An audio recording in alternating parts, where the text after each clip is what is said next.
लोग इस test paper के बीजगणित के रिक्त स्थान को पूर्ण करेंगे।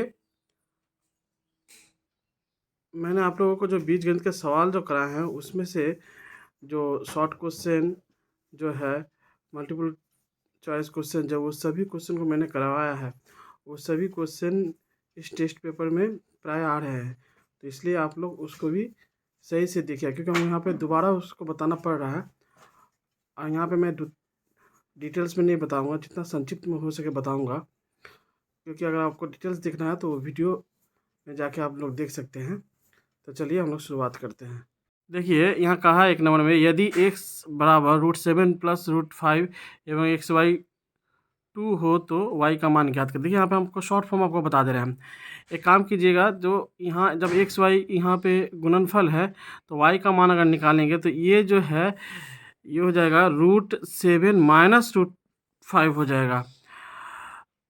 और ये जो देखिए अगर यहाँ पे 2 है ना, तो आप देखिए इस दोनों को घटाइए, कितना होगा 2 होगा। वही 2 का अगर इससे भाग लग जाएगा तो 1 होगा। तो यहाँ पे आप कुछ नहीं लिखेंगे, आंसर यही रहेगा। अच्छा चलिए आपको करके दिखा देते हैं। ये एक्स वाई का मान क्या है, 2 है ना, तो वाई बराबर क्या आ जाएगा 2x हो जाएगा। और 2x का मान क्या है √7 प्लस √5 है। अब इसी को हर करने मुक्त करते हैं तो क्या करना पड़ेगा, ये जो हर में जो √7 प्लस √5 है तो इसके जो विपरीत चिन्ह युक्त है जो √7 माइनस √5, इसको अंश हर में गुना कर देते हैं। तो देखिए ये √7 माइनस √5, इसका देखिए ये सूत्र होगा a² माइनस b² का। तो √7 का स्क्वायर कितना होगा 7, और √5 का स्क्वायर कितना होगा 5। तो ये कितना कितना हो जा रहा है देखिए, तो 2√7 माइनस √5, ये दो दो कट गया। तो आंसर देखिए यहाँ पे क्या आया √7 माइनस √5, यही आया। तो इसका शॉर्ट फॉर्म क्या करेंगे आप, जो y का मान मांगा है तो यहाँ पर माइनस कर दीजिएगा, और इस दोनों को घटाइए 2, इस 2 को भाग कर दीजिएगा तो 1 हुआ। तो यहाँ 1 नीचे नहीं लिखेंगे। अगर यही अगर 1 रहता मान लीजिए तो क्या करते, ये x का जो मान जो है उसका जो यहाँ प्लस चिन्ह है ये माइनस चिन्ह लिखते हैं, और इसको घटाने से 2 होता, वो 2 नीचे रहता। अब इसका मान 3 रहता तो 3/2 होता। ये 4 रहता तो 4/2 होता। 2 से काटते तो 2 रहता यहाँ पे। यही इसका शॉर्ट फॉर्म है। जो है इसको एक काम कीजिए, इस ऊपर वाला को सबको जोड़िए। तो देखिए आपका 2a होगा, a प्लस a कितना हुआ 2a हुआ। ये 2b हो जाएगा, ये 2c हो जाएगा, और नीचे का भी जोड़िए तो कितना होगा 12 होगा। तो इसको 2 कॉमन लीजिए, a plus b plus c बटा 12, ये काटिए तो कितना हुआ 6 हुआ ना। तो ये बराबर a plus b plus c बटा क्या हो 6 हो जाएगा। अब देखिए आप सीधे आप एक काम कीजिए, सीधे एक काम कीजिए, जो a प्लस बी है ना, तो c का मान निकालना है ना, तो 6 में से ये 4 को घटा दीजिए, वो 2 निकल गया। यहाँ देखिए b प्लस सी है तो a का मान नहीं है, तो 6 में से 3 को घटा दीजिए तो वही a का मान निकल जाएगा, 3 होगा। यहाँ पे देखिए c प्लस a, यहाँ पे b नहीं है, तो इसको 6 में से 5 को घटा दीजिए तो b का मान निकल जाएगा।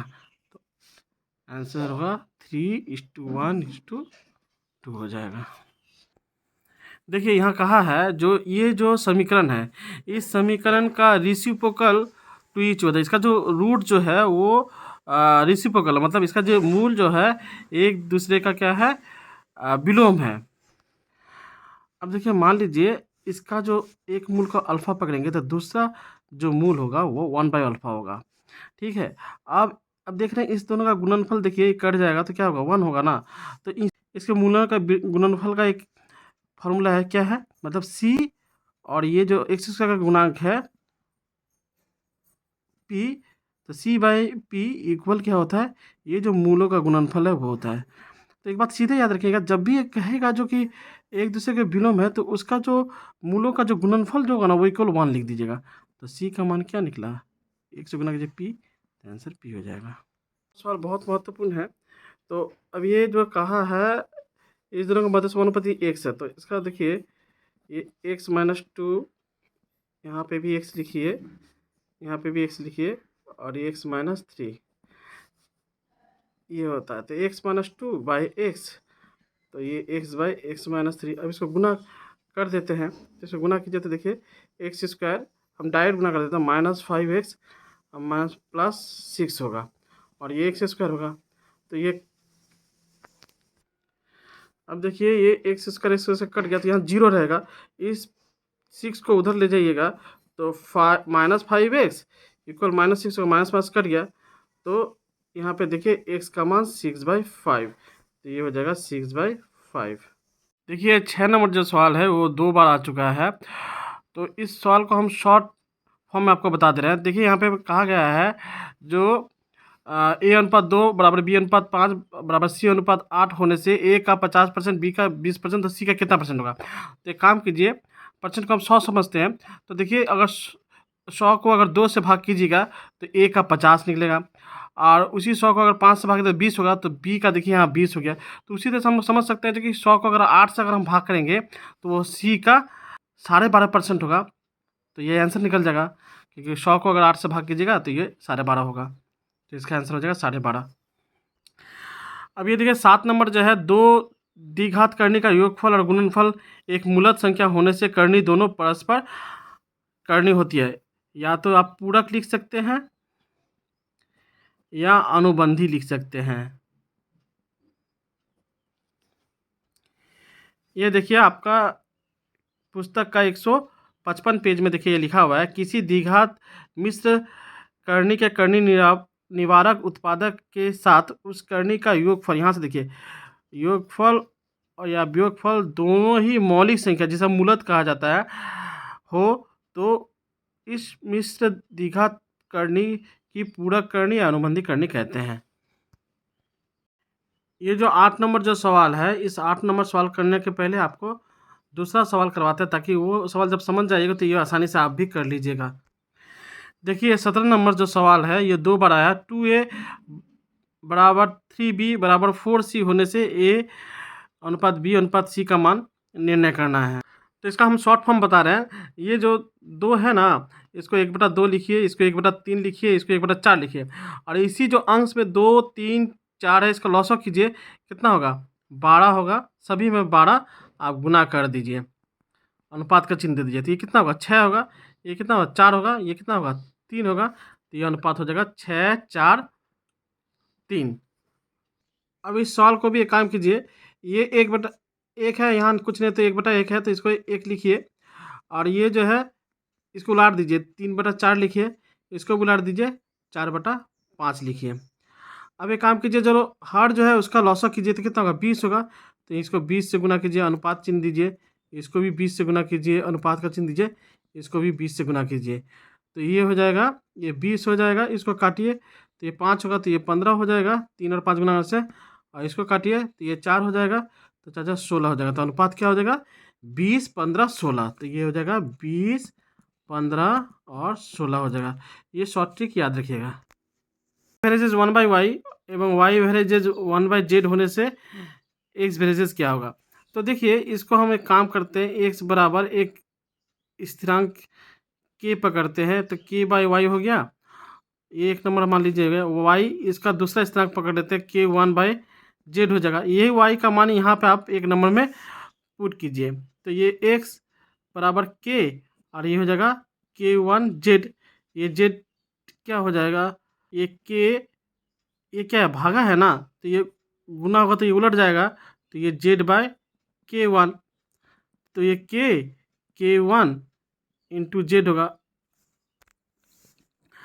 अब देखिए ये स्थिरांक को अगर हटाएंगे तो ये क्या हो जाएगा x वेरेजेस जेड, तो ये हो जाएगा जेड हो जाएगा।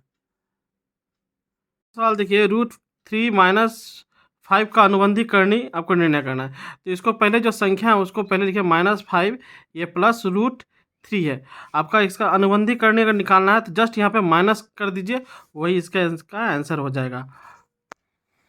तो इसका आंसर हो जाएगा -5 - √3। अब देखिए ये जो सवाल है x वेरेजेस y देन x⁴n, तो के बाद याद रखिएगा यहाँ का पावर क्या है 1, यहाँ का भी पावर 1 है, मतलब दोनों बराबर है। तो यहाँ अगर x का पावर n है तो यहाँ पे y का पावर n बैठा के इसको सॉल्व कर दीजिए। अब देखिए ये x² + bx + c समीकरण का b² = 4ac होने से मूल दोनों वास्तविक और यहाँ पे क्या होंगे, यहाँ पे समान होंगे। देखिए हम लोग जानते हैं जो बी स्क्वायर माइनस 4ac जो इसको निरूपक कहते हैं, इसका मान शून्य होने से क्या होता है, मूल दोनों क्या होता है, वास्तविक और क्या होता है, समान होता है। तो यही देखिए बी स्क्वायर, इसको उधर आप ले जाइए तो क्या हो जाएगा 4ac, तो इसी रूप में तो ये है, तो ये क्या होगा, वास्तविक और समान, यहाँ समान होगा। 1:2 के उभय पदों से के वियोग करने से अनुपात जो होगा 3:2 होने से के का मान ज्ञात करें। तो अब एक काम करिए, इसमें भी उभय पदों में के को वियोग करने का है, तो 1 - के बटा 2 - के, तो ये क्या हो जाएगा 3/2 हो जाएगा। अब 2 से गुना कीजिए तो 2 - 2 के, 3 से गुना कीजिए तो 6 - 3 के, इसको इधर लाइए तो ये 3 के - 2 के और ये 6 और ये इधर जाएगा तो 2 हो जाएगा। तो ये देखिए घट जाएगा तो ये के होगा और ये घट जाएगा तो ये 4 होगा। तो ये देखिए 4 हो रहा है आंसर। ये 14 नंबर सवाल देखिए, ax² plus bx plus c equal 0 द्विघात समीकरण के दोनों मूल वास्तविक और समान होने से हम लोग क्या जानते हैं, b² इक्वल 4ac, यही होगा इसका आंसर होगा। अब ये 15 नंबर देखिए, तो आप एक काम कीजिए, इसको इस तरह से समझिए, जो ये c का ये d यहाँ पे बैठाइए, फिर ये b के जगह पे अगर 1/d बैठाइएगा तो ये क्या हो जाएगा, ये देखिए 1/d हो जा रहा है। इस तरह से आप इसको समझिए, डिटेल्स में करेंगे तो थोड़ा बड़ा होगा। अब 16 नंबर देखिए, ये जो सवाल है इसका आपको ट्रिक से बता देते हैं। समझिए जो a का मान 2 है, b का मान 4 है, c का मान कितना है, 7 है, तो यहाँ पे जोड़ दीजिए तो कितना हो जाएगा, 13 हो जाएगा, और नीचे ये 7 है तो ये 7 रहेगा, तो हो गया आंसर। तो हम लोगों ने टेस्ट पेपर का जो जितना भी बीजगणितीय संबंधी रिक्त स्थान था उसको कंप्लीट कर दिया। अब बीजगणितीय संबंधी जो सत्य और असत्य जो सवाल हो गए उस सभी को सॉल्व अगले वीडियो में करेंगे।